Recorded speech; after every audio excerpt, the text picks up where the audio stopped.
Pemirsa, runtuhnya bangunan 4 lantai Pondok Pesantren Al-Ghazini Sidoarjo bukan hanya tragedi lokal, tapi ini peringatan serius bagi keamanan bangunan di Indonesia. Ya, kita akan membahasnya dengan tim ahli struktur bangunan Institut Teknologi Surabaya atau ITS, Muji Irmawan. Selamat pagi Pak Muji. Pagi Pak Muji. Selamat pagi teman-teman. Ya, Pak Muji, ini sedang dalam perjalanan ke pondok pesantren ya. Kalau sekarang saya lihat di mobil, dan sebenarnya apa fokusnya nanti yang akan dilakukan oleh tim ahli struktur dari ITS?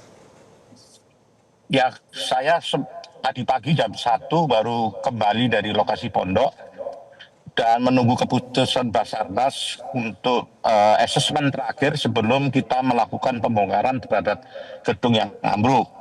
Jam 1 tadi, jam 1 lebih sedikit asesmen sudah diselesaikan bahwa sudah diputuskan mulai hari ini kita harus segera melakukan pembongkaran terhadap gedung yang ambruk karena dari pantauan alat yang dipakai oleh Basarnas tidak menunjukkan adanya respon dari korban.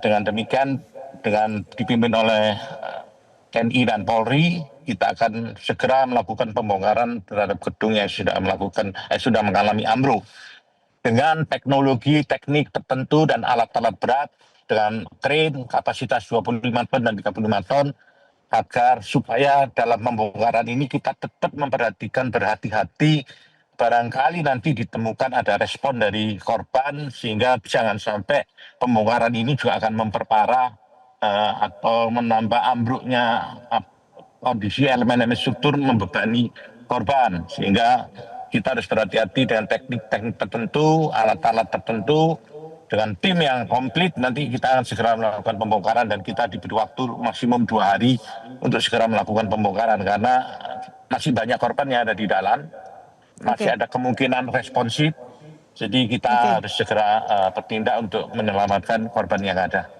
Demikian kita sudah harus segera berkoordinasi untuk pagi ini. Demikian. Oke Pak Muji, ya jadi sekarang intinya adalah nanti akan dibongkar dengan teknik tertentu karena responnya pemirsa itu pada saat dicek oleh tim yang ada di sana mungkin sudah tidak ada lagi. Nah saya penasaran metode mengecek responnya bagaimana, tapi kita jeda terlebih dahulu pemirsa. Pak Muji, usai jeda dijawab, tetaplah bersama kami pemirsa.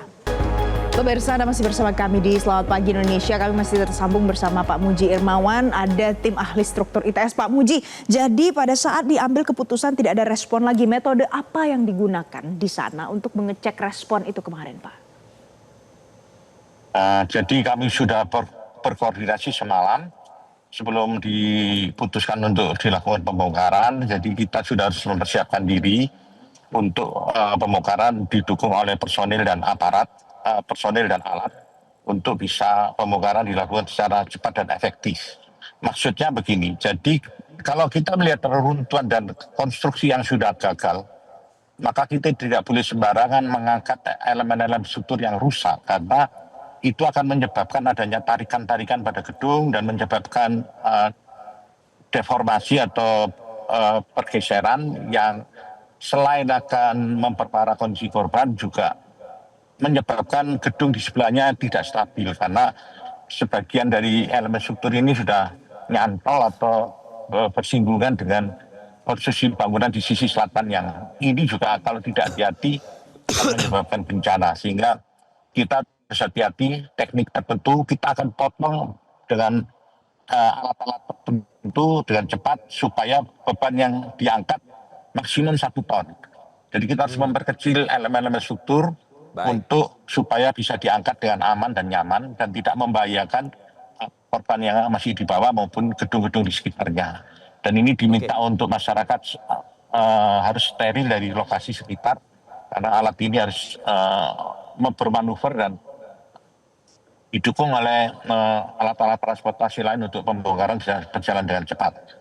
Itu sehingga yang penting kita akan melakukan pemotongan elemen struktur menjadi kecil-kecil. Nanti akan dilakukan pemotongan begitu ya Pak ya, supaya nanti proses evakuasinya bisa lebih aman begitu ya Pak. Tapi begini Pak, berbicara soal penyebabnya kemarin, kalau dari hasil analisanya apa Pak yang menyebabkan bangunan kemarin tersebut itu roboh? Apakah fondasinya memang tidak kuat atau memang material bangunan yang sudah tua atau apa Pak?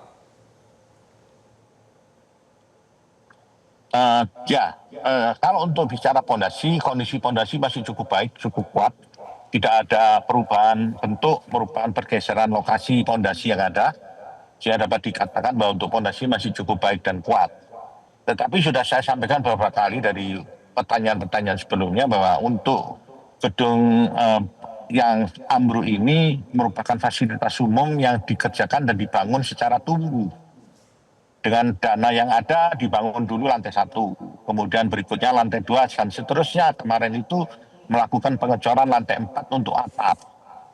Nah ini tentunya kalau kita tidak paham dengan konstruksi bangunan yang dikerjakan dan dibangun secara bertahap, itu adalah yang paling penting adalah hubungan antara bangunan lama dengan bangunan baru.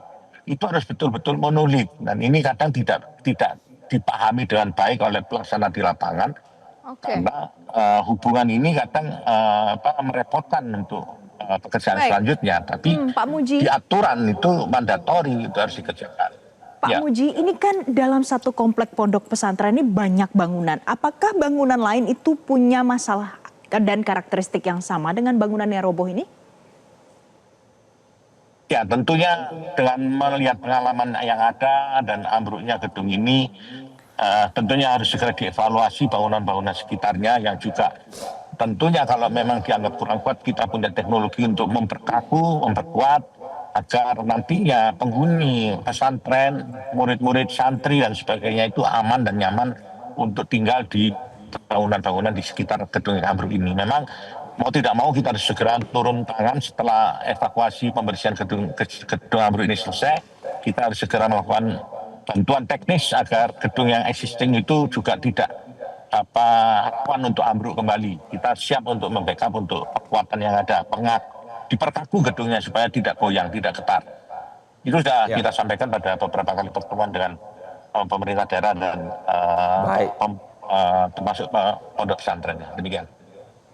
Oke, jadi kami ingin Bapak menegaskan, jadi karena tadi konsep tumbuh tadi artinya ada semacam dalam tanda kutip sambungan begitu ya Pak ya, ikatan antara satu gedung dengan gedung yang lain. Nah ini supaya nanti proses pemotongannya tadi atau teknik-teknik yang dilakukan tidak mengganggu struktur bangunan yang lain, nanti apa Pak yang harus diperhatikan Pak? Ya akan kita potong tulangan-tulangan yang masih sudah lepas secara teknis tapi masih nyantol.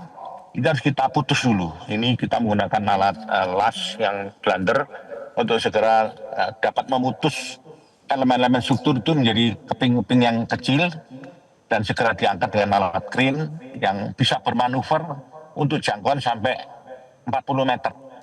Supaya di ujung-ujung sana kita tidak perlu banyak orang ke sana karena alatnya sudah bisa menjangkau reruntuhan untuk segera diangkat keluar.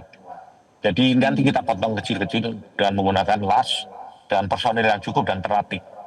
Oke, jadi sudah dipetakan dengan personil yang cukup dan terlatih profesional nanti bisa mengatasi soal pembongkaran ini. Pak Muji, terima kasih. Mudah-mudahan nanti pekerjaannya bisa lancar di sana. Good luck Pak Muji. Terima kasih sudah bergabung bersama kami di Selamat Pagi Indonesia.